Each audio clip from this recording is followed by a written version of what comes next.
জেনেভায় চূড়ান্ত আলোচনার প্রস্তুতির মধ্যেই মধ্যপ্রাচ্যে মার্কিন সামরিক শক্তির ব্যাপক তর্জন গর্জন। ইরান ও যুক্তরাষ্ট্রের মধ্যকার সম্পর্ক এখন এক সূক্ষ্ম সুতার উপর দাঁড়িয়ে। একদিকে যেমন চুক্তির সম্ভাবনা উকি দিচ্ছে, তেমনি যুদ্ধের দামামাও শোনা যাচ্ছে সমান্তরালে।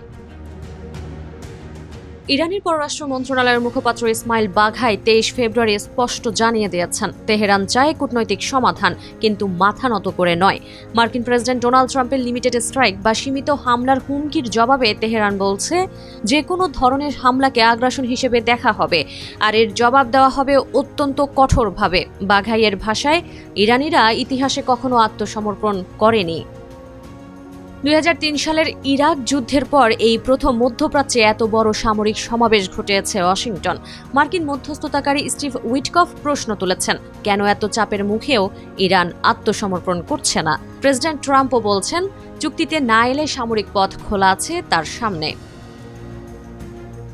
তবে উত্তেজনার মাঝেও আশার কথা শুনিয়েছেন ইরানের প্রেসিডেন্ট মাসুদ পেজেশকিয়ান। ওমানের মধ্যস্থতায় চলা আগের 2 দফার আলোচনা থেকে ইতিবাচক কিছু পাওয়ার কথা জানিয়েছেন তিনি। আগামী 26 ফেব্রুয়ারি জেনেভায় 3য় দফার পরোক্ষ আলোচনা শুরু হওয়ার কথা। এই টেবিলে ইরানের পক্ষে আছেন পররাষ্ট্রমন্ত্রী আব্বাস আরাঘচি, আর যুক্তরাষ্ট্রের পক্ষে ট্রাম্পের জামাতা জ্যারেড কুশনার ও বিশেষ দূত স্টিভ উইটকফ। তেহরানের রাস্তায় এখন মিশ্র প্রতিক্রিয়া। একদিকে দীর্ঘদিনের নিষেধাজ্ঞা থেকে মুক্তির আশা, অন্যদিকে যুদ্ধের আশঙ্কা।